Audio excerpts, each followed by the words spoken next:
we've got the new set of Parallel, set number 2. It's called Planetfall. It's dropping in just a little bit. We don't know an exact date just yet, but it seems like it's going to line up just around when the new season starts, around April 30th or May 1st, right around there. So, really exciting stuff. We've been getting some reveals online on Twitter. I'll link you to a couple pages that have been, I'll link to the main Parallel page that you can see all the reveals on for yourself. But I'll also link you to the website that I'm getting all these reveals off. It's called Prime Playbook. It's from my man Jeremy. Yo, Jeremy. Shout out to him for putting this little list together. Here's all the images right here. Gonna be going off one by one. Gonna tell you how I feel about these cards. Gonna get into what they do. Hope you like the video. Starting off with Call the Corrupted. This is an effect card for Shroud. It's an uncommon. And it is create 2 random corrupted units, each with a cost of 3 or less. We don't know what corrupted means just yet, so I can't really rate this card at the moment. But corrupted is a new keyword that's coming to Shroud. I don't know. Let me know down below what you think in the comments. What you think corrupted is gonna mean. First, I thought it would be maybe something that just stays in your hand temporarily, but maybe it's a card that has less stats when you play it or something. I'm really not sure, but the artwork does look really nice on this card, and with the rest of the cards, I'm sure you're gonna love them. Moving on to Drone Hunter. This is a universal rare card, so it can be used in any class, any deck. It is a 2-cost 2/2, and it is shielded, which means that it's protected against the first effect card that targets it. And then at the end of your turn, create a 1/1 drone on the enemy field. After a drone is destroyed, all drone hunters gain +1/+1. So I'm assuming it's also the drone hunters in your deck as well and in your hand. But yeah, this card seems kind of weird. I don't think it really will see play just by the look of it. Giving your opponent stuff usually isn't the way. I mean, the shielded part does help it a little bit. Maybe it's a little protected, but the stats are just really not that great. So not really seeing the use for this card, but maybe I'm missing something. Next up is Convergent Centaurus, which is a Cathari unit, and it is a 4-cost 2/3. It's a clone, as most units are for Cathari, and it's convergent. And it says muster create 2/1/1 convergence, which I'm assuming are just clones as well. And it says after you bank a unit, create a 1/1 convergent, kind of similar to the Cypius effect, his passive ability. And if you have 10 or more units, which is kind of crazy that that's on a card, create a 2/2 convergent instead, which is not really so much. If you're at 10 units already, I mean, the 2/2 thing doesn't really matter. I don't even know why that's part of it, but the fact that you can bank a unit and get that 1/1 and then maybe get a 0/1 as well if you're playing Cypius, um, and you get 2/1/1s. This card, if you have stuck a subjugate the turn before this, this card is crazy. Like this is probably just better than seeing triple, I would have to imagine. The cards don't have defender. It's a little different, but it's also like you want to play a lot of units in your deck as Cypius to get those extra 0/1s and or buff your 0/1 already. Not really the most exciting card, but just seems good. Next up, we have another new addition to Parallel, which is the double-sided cards. Right here, you see a Markolian card. This is unique to Markolian at the moment. This card, as you see at the bottom, it's Scimitar Captain or it's Guerrilla Warfare. So you can actually play this card as either a unit or an effect. So it has 2 different use cases, and this card is very strong because of that. Being able to pick and choose the direction you want to go with the card. Sometimes one is going to line up better than the other, and it just makes a card very flexible. And this card is honestly, both sides are actually decent. I think the Scimitar Captain side is a little better, so it's a 3-cost 3/3 unit. If you play this the unit side, and your opponent discards a random card from their hand on assault. So that means that your opponent would have to take damage to the face that turn. But if that did happen, then you have the assault active, and they're gonna have to discard a random card from their hand. So that's already strong. And the unit has evasive as well, so it can actually target. It can actually go through defender essentially. Your opponent cannot defend against it. So that's all good, but you can also use it as the effect side if you would like. So the effect side is Guerrilla Warfare, and it's look at the enemy's hand and discard a card from it for that 3 cost. So you can use it as an effect to actually look at their whole entire hand and choose a card to discard, which is a really strong effect as well. So depending on the matchup, depending on how the game is going, you can actually just choose to use the other side if you would like. Use the effect instead of the unit. The ability to actually look at your opponent's hand just gives you so much information, and it really allows you to play around certain things. And being able to actually choose that card is very crucial as well. It could be. But also, discarding a random card is really not so bad at parallel at the moment because drawing cards is actually so hard to do. There's not a lot of cards that actually draw you more cards in the current game, in the base set at least. And also, you get down to very few cards very quickly. Like you do get a card back every time you bank a card, and you do draw a card at the beginning of your turn. But very aggressive decks like Cathari and like Markolian will actually get very low on cards, especially if they go first, because then you're maybe playing a card and banking a card, and you don't draw a card for the turn or draw a card at the end of your turn at the beginning. So, discarding a random card really should be pretty solid, honestly, in a lot of situations because of the low hand size that usually arises in these games.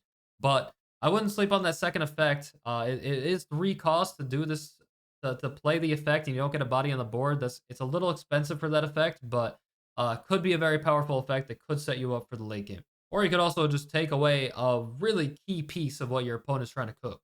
Next up, we have another flip card like that. It's called Revered Captain or Behind Me. Either side is going to be 4 costs. It looks like that it's usually the same cost for each side.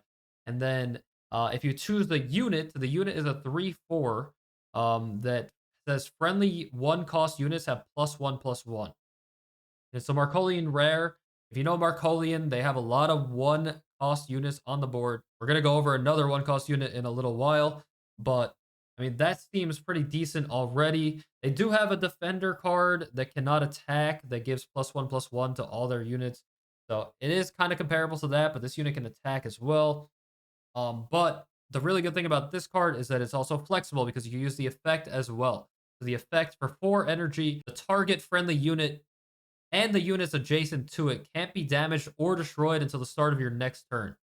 So, I mean, if you've already built a decent board, then you can actually use this effect and protect it from being destroyed and then push for game the next turn. I think that's really the strategy with the card, but this effect's not going to come up too often because you're usually going to want to play this on curve as a unit to buff your other stuff. Just having the ability to choose the effect, to choose the other side to activate, really makes it like a tech card if you really want, and you don't even have to run a card that you don't want to. Like you don't have to, you're not going to use this effect a lot, but it could come up, could be huge.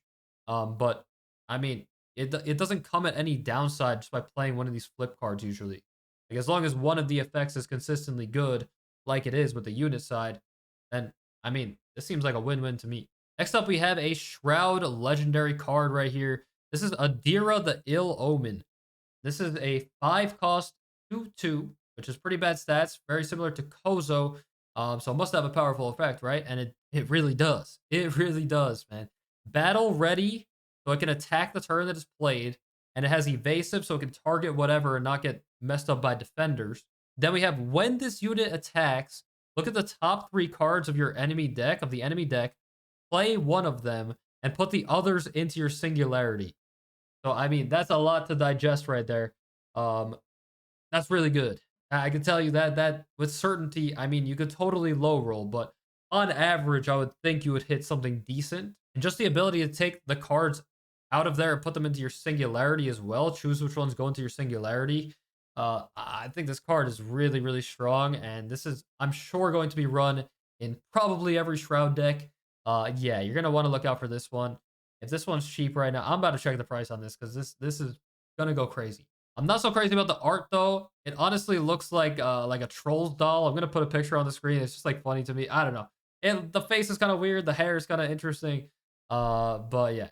Next up, we have another Shroud card. This is an effect card. It costs 2. It's a common card, and it says each player chooses a card from their deck, draws it, and then shuffles their deck. So I don't know. I don't really think this card has that much potential. I don't think it's gonna see that much play. Giving my opponent the ability to choose whatever they want, and then they get to go into it the next turn doesn't seem that great to me. I mean, it could be good in some desperate situations. I'm not sure. I mean, obviously, you're playing more of the control game as a Shroud, but having to pay 2 energy to actually do this, and the fact that it also benefits your opponent. I just hate playing cards in my deck that really that gives my opponent any value. And this could potentially give them a lot of value. There's going to be so many situations where you just don't want to play this because you're gonna be scared of whatever they're gonna get. So I don't think this card is that great. Next up, we have the Forlorn Companion. This is an Augen Core common unit. It costs 1, and it is a 1/1. It has the Overclock ability. This is a new ability for Augen Core. So, Overclock is when playing this unit, you can pay additional energy to either equip a random upgrade or equip one of 2 random upgrades. So, I think how it works is you pay 1 energy to do a random one, and maybe you pay 2 energy to equip one of you have to choose one of the 2 random upgrades. Not exactly sure. I don't think it's been specified just yet. You can let me know down in the comments if you know otherwise. Either way, upgrades are quite strong, but there's honestly a lot of a decent amount of low rolls, I think, in the game, and it's going to depend on the other upgrades that we get in this set if we do get upgrades for Augen Core. But I think there's some pretty big high rolls and some probably some meh kind of low rolls, but I feel like the high roll potential, I feel like on average you'll probably get your values worth. It's just gonna feel a little bad when you low roll, but either way, this card does also have salvage 1, so that when this unit gets wasted, when it gets destroyed, you can move one of the upgrades to another unit that you have. So I think this card should be just a very strong card in general, and I mean it's very cheap. I like it a lot. Next up, we have Triumph of Europa. We have this is a Cathari rare effect card. It costs 5, and it's this card is really powerful. Oh my god! Waste the top 3 cards of your deck. So the top 3 cards of your deck just go into your discard pile or your waste, and then you play any number of units with a total cost of 6 or less from your waste, and those units get +1/+0. So at first glance, the wording might be a little confusing with the total cost 6 or whatever. So basically, you're playing any number of units that add up to 6 total energy. So that could mean like a 1 drop, a 2 drop, and a 3 drop, or 6 1 cost units. Whatever gets you to a total of 6 total energy for 5 energy. This card is seems crazy. I don't know what the ideal scenario is going to be. There's a lot of different ways you can go about doing it. It could depend on what's in your trash in the first place, what's on your board, what the current situation is with the enemy board as well. But the fact that you get to pick and choose, and I mean, we haven't seen all the cards yet, but I'm assuming it's something with like Asian Subjugate is probably really good, or like Bearer into a lot of other things as well. I mean, just if you go like Bearer, Shield Bearer, into 4 1 drops. I mean, I don't know. It seems like there's so many possibilities that are super, super strong with this card. This is a card to look out for sure. It also wastes the top 3 cards, so you could hit a Formatician card that could give you another 1/1, or you could also play this in Ashio, which is a very underplayed Cathari leader that tries to mill the deck. It's pretty interesting in that deck as well. Honestly, seems pretty good in that. But yeah, I don't know. This card seems very strong. It's a rare card, so it's going to be a little hard to get, but I would look out for it. And the last card on this list that we've seen so far being revealed is Pathfinder, which is a Markolian common. It's a unit. It's a 1 cost 1/1. After this unit deals combat damage, it gains +1/+1. So it's gonna have to hit something that has 0 attack, or else it's gonna die most likely, unless you buff it somehow. But aftermath. So when it gets destroyed, when it goes into the waste, target friendly unit gains attack equal to this unit's attack. So I mean, even if it's just a 1/1 when it dies, and it gives +1 to something else, it's still pretty good. Honestly, this card seems really strong. It should be run in every Markolian deck, I would think. At least the aggressive ones, which is most of them. Yeah, I think this card is very strong. And that is all the cards for Planetfall that we've seen so far. Really hype stuff, really powerful cards thus far. We still haven't seen so much. We haven't even seen any cards for Earthen yet. Looks like they're doing reveals like every single day at this point. So I would definitely check out the Twitter. I'm gonna put the link in the description for you to check out the official Parallel Twitter, and I would also follow me on Twitter as well. Why not? But I hope you enjoyed the video. Let me know down below what you think about the video, what you think about the new set so far. What's your favorite card that you've seen? What's your favorite artwork that you've seen? There's a lot of beautiful stuff that they're releasing here. I'm gonna be doing some more reviews of these cards that get revealed, and also planning on putting out some deck lists for the upcoming set. Just some theory crafted deck lists that I come up with. So yeah, hope you like the content. Thanks for watching. If you like what you see, hit that subscribe button and the like button, and leave a comment just for your boy. I'll see you in the next one. Peace.